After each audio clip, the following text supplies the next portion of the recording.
Coming up on Network Africa.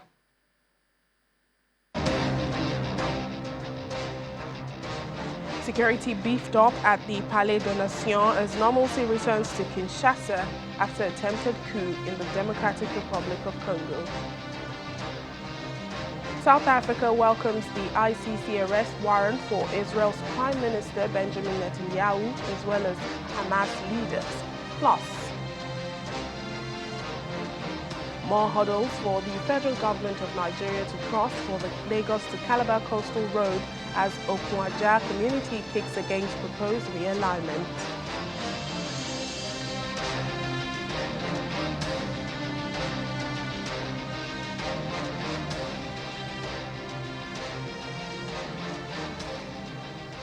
Hello and welcome to the program. Today, I'm Layo Olarinde. Several people are trapped in the rubble of a building in Nairobi, Kenya's capital, after a three-story structure suddenly collapsed while being demolished. The building, located in a densely populated area of the capital city, came down unexpectedly while people were inside retrieving their belongings. The rescue efforts were hampered by the extensive damage and the instability of the remaining structure. A Red Cross official on the scene confirmed that 2 people had been rescued, while at least another 2 remained trapped. Authorities have ordered the immediate evacuation and demolition of several buildings in the area in response to the uncharacteristically heavy rains in this season. Now, the incident is raising questions about building safety standards and also the preparedness of disaster response teams in the face of natural calamities.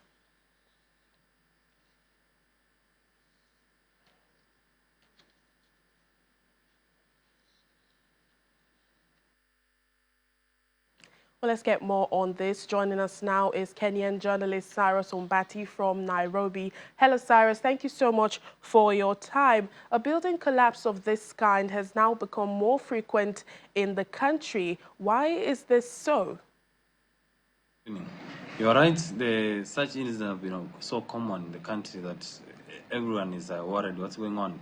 Actually, last night we had an incident where a house collapsed in somewhere in a slum area called Mukuru, and we are lucky that there were only 4 people who are there. It's part of the buildings that are being demolished by the government to pave way for the riparian land for which are near water. Those who are trapped there were kind of scavenging for scrap metal, so that's why they weakened the building, that it went down on them. But then they were rescued and taken to the hospital. But then, as you have put it clearly, we've had incidents where structures collapsed and trapping people. Like last week, we had one in a place called Uteru.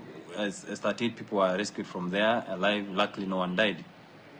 A similar incident happened somewhere called Madare, and almost 10 people were also rescued from there. So it's a common incident that is happening here and there, but we hope that people are going to heed advice and kind of move away from those affected areas. The rains are still ongoing, and we're seeing they are persisting, and we hope that the people are now moving to safer areas to be safe on their own, because it's going to be worse. Now, what do we know of the situation of those who are trapped? We understand that at least 2 people are still under the rubble.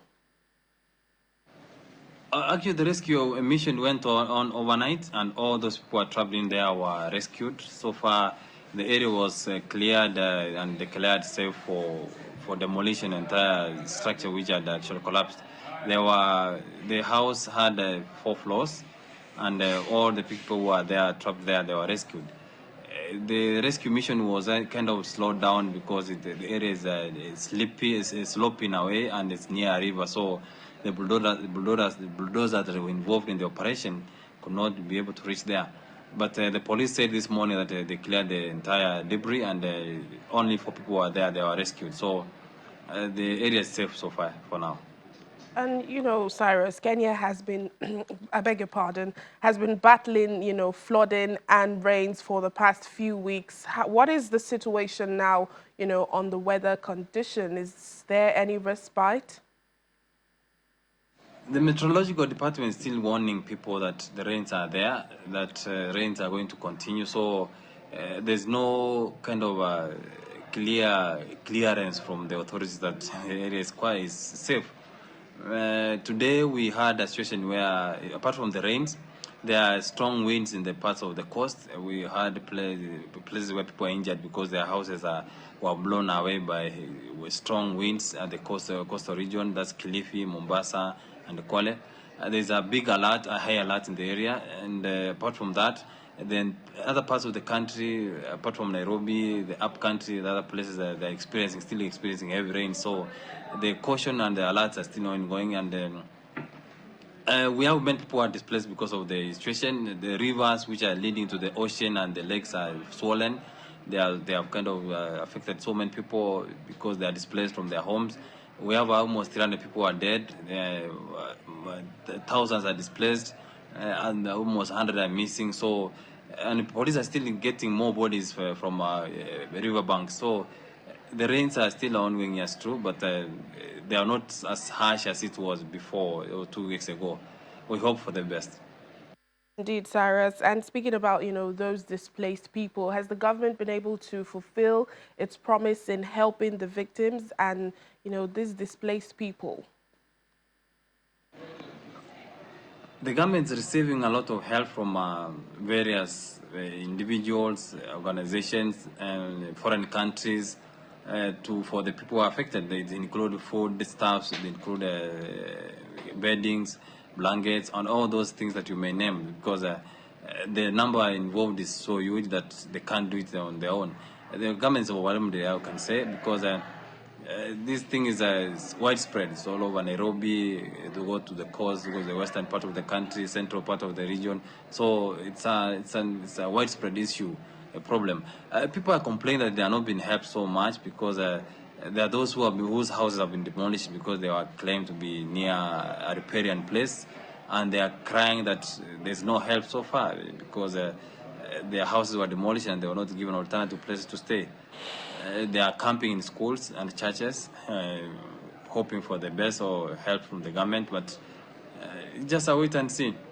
The situation is demanding, and to say the least, is overwhelming for the government. That's why the foreign countries or foreign missions are coming in to help in one way or the other. The private sector is also helping. Individuals are helping one way or the other. So it's a continuous process where the government is making plea to individuals and those organizations to come on come and help in one way or the other. Thank you so much. All right. And thank you so much, Cyrus Mbati, Kenyan journalist. We'll move on to South Africa. The presidency has welcomed the recent announcement by the International Criminal Court's Chief Prosecutor, Karim Khan, stating his request for an arrest warrant for Israeli Prime Minister Benjamin Netanyahu, the Israeli Defense Minister Yoav Gallant, and 3 senior Hamas leaders over alleged war crimes and crimes against humanity in Gaza. Well, South Africa has been a vocal advocate for Palestinian rights, recently filing a case against Israel at the International Court of Justice, ICJ, accusing Israel of genocide, a charge that Israel denies. Now, the move by the ICC aligns with South Africa's stance on the Israeli-Palestinian conflict, underscoring the commitment to international justice. Both Israeli and Hamas representatives have vehemently dismissed the allegations. Well, last week, Israel also requested that the International Court of Justice reject the request for the modification and indication of provisional measures that was submitted by South Africa.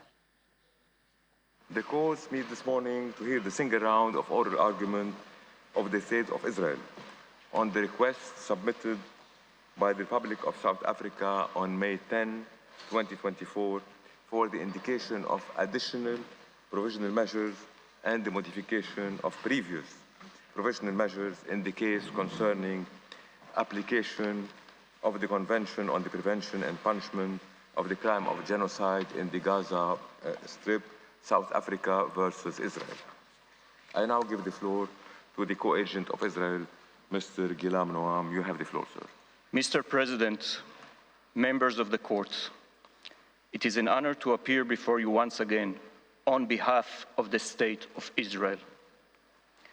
This case, even by its very name, the application of the Convention on the Prevention and Punishment of the Crime of Genocide in the Gaza Strip, suggests an inversion of reality. Mr. President, members of the court, it is an honor to appear before you on behalf of the State of Israel. As you have just heard, Israel is still under attack. We are still counting more and more of our dead and attending 2,000 more who are wounded. The State of Israel requests the court to reject the request for the modification and indication of provisional measures submitted by the Republic of South Africa.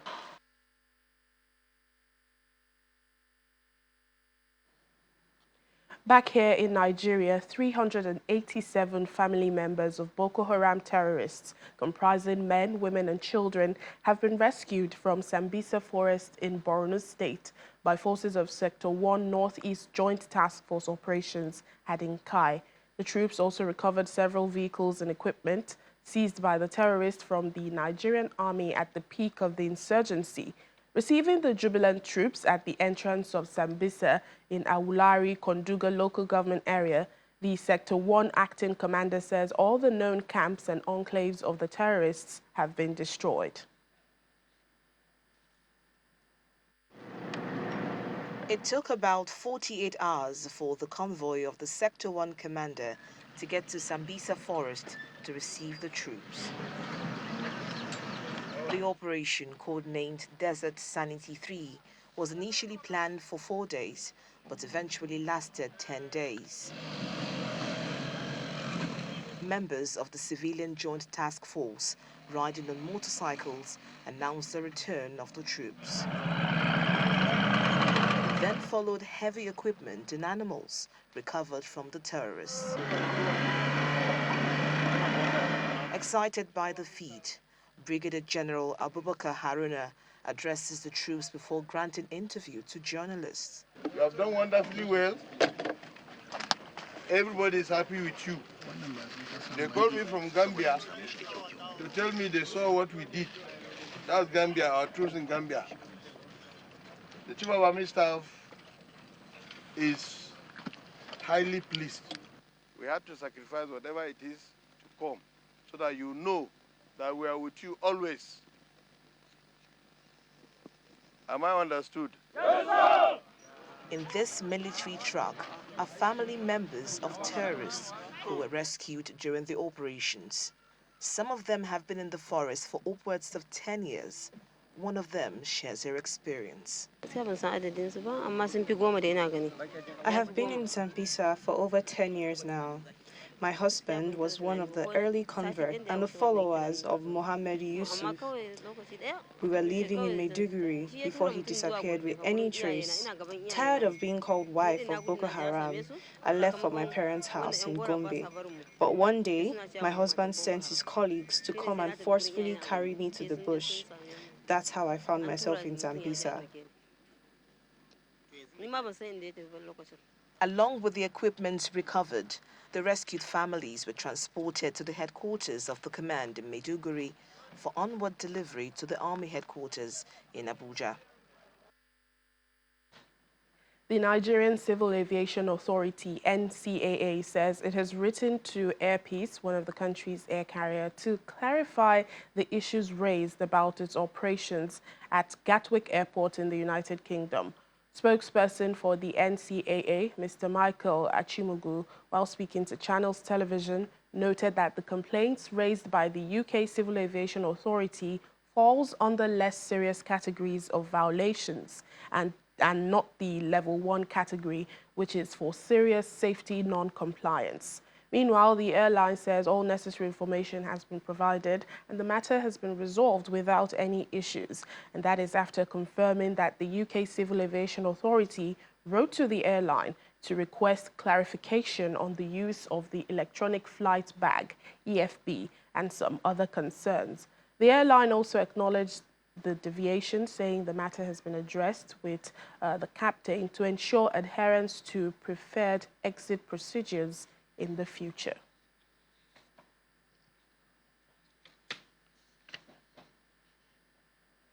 We'll take a break now on the program. Still ahead.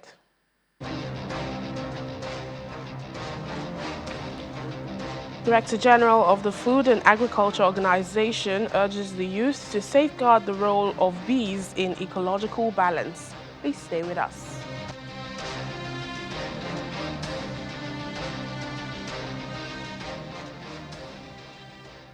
Welcome back to the program. We continue here in Nigeria. The people of Okwaja, a community in Etiosa, local government area of Lagos State, have staged a protest against the federal government's plan, demolition of their homes and businesses. This comes as the Ministry of Works continue to pave the way for the ongoing Lagos to Calabar Coastal Highway. Property owners in the community are condemning the ministry for ignoring the initial alignment, which would have come with minimal impact and damages on the people and the community. Our correspondent, Dare Idowu, reports. A huge part of this neighborhood called Okwaja, a community in Etiosa local government area of Lagos State with well-developed structures, may be given way as the construction of the coastal road progresses.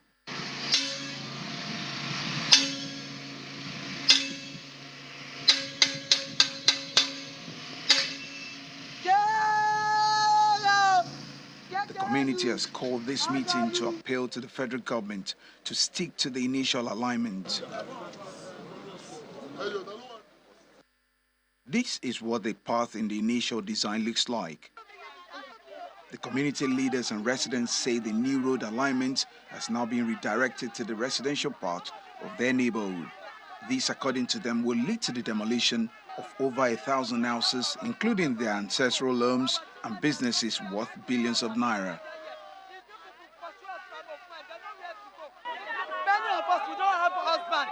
We are just managing ourselves. If the government is there in the interest of the people, the government should try as much as possible to take a route that has less implications for demolitions and destructions, to leave the routes that people are inhabiting for hundreds of years. The stories will be told that there was a time that people did the right thing, but they left the people that did not do the right thing, and came to demolish people that did the right thing.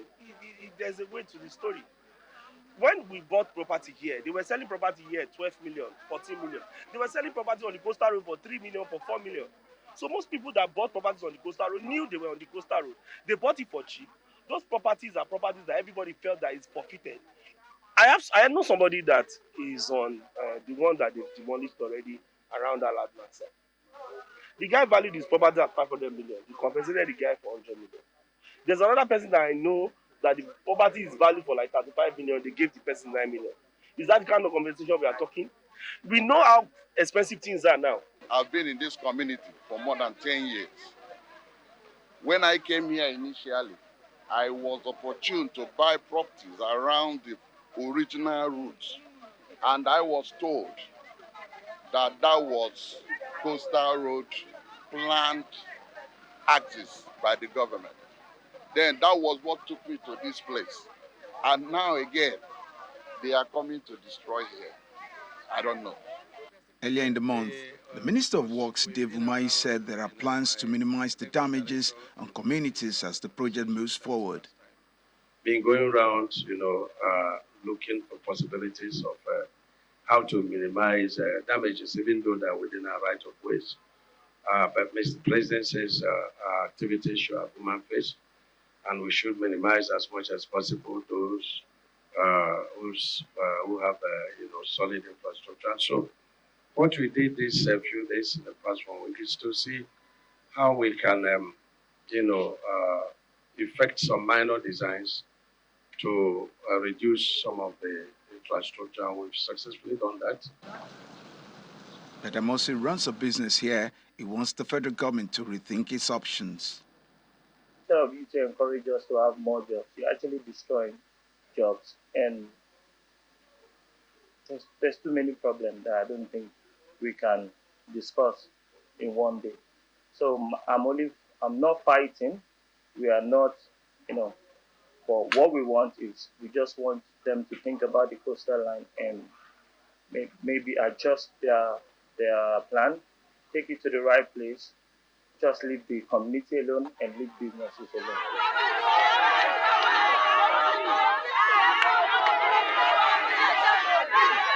The Ministry of Work said compensation for owners of affected structures has been adequately factored into the 700-kilometer Lagos-Calabar Coastal Road project, which is expected to cost 4 billion naira per kilometer. Dare Ido, Channels Television News. Well, security has been beefed up at the presidential palace of the nation following Sunday's attack in Kinshasa, the capital city of the Democratic Republic of Congo.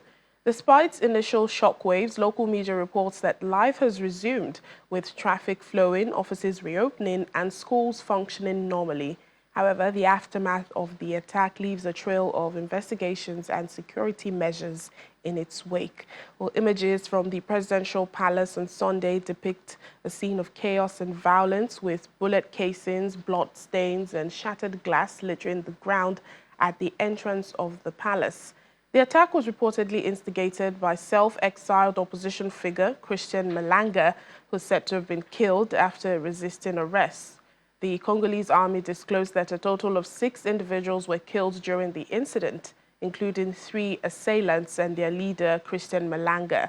Around 50 perpetrators also apprehended. Among those arrested are 3 Americans, one of whom is identified as Malanga's son.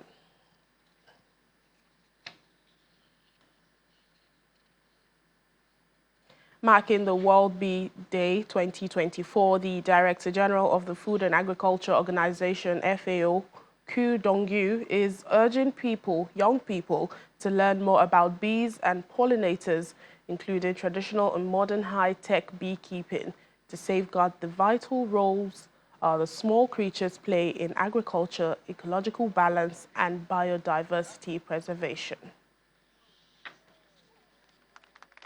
It's so inspiring to see so many young faces, especially as this year's theme, Be Engaged with Youth, is dedicated to our young friends.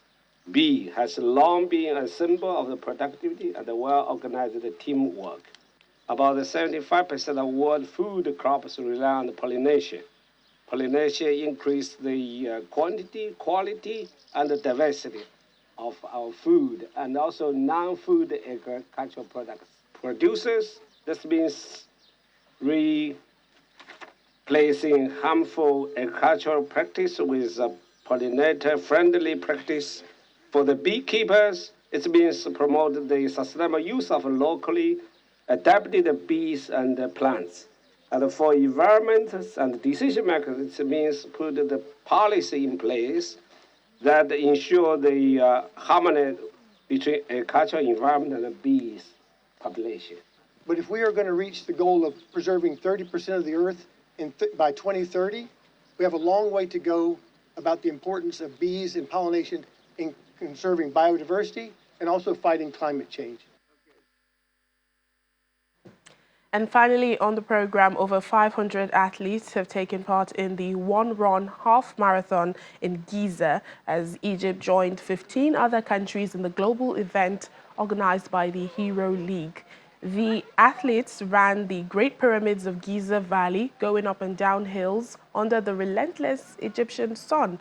The runners were offered a number of distances, including 1, 5, 10, and 21 kilometers. Well, some of the runners praised the atmosphere of the marathon. Despite the hot weather, many say the run was a great one. One Run global event attracts athletes from over the world, uniting 180,000 participants from Russia, China, Brazil, Belarus, the UAE, Cameroon, Nepal, and other countries.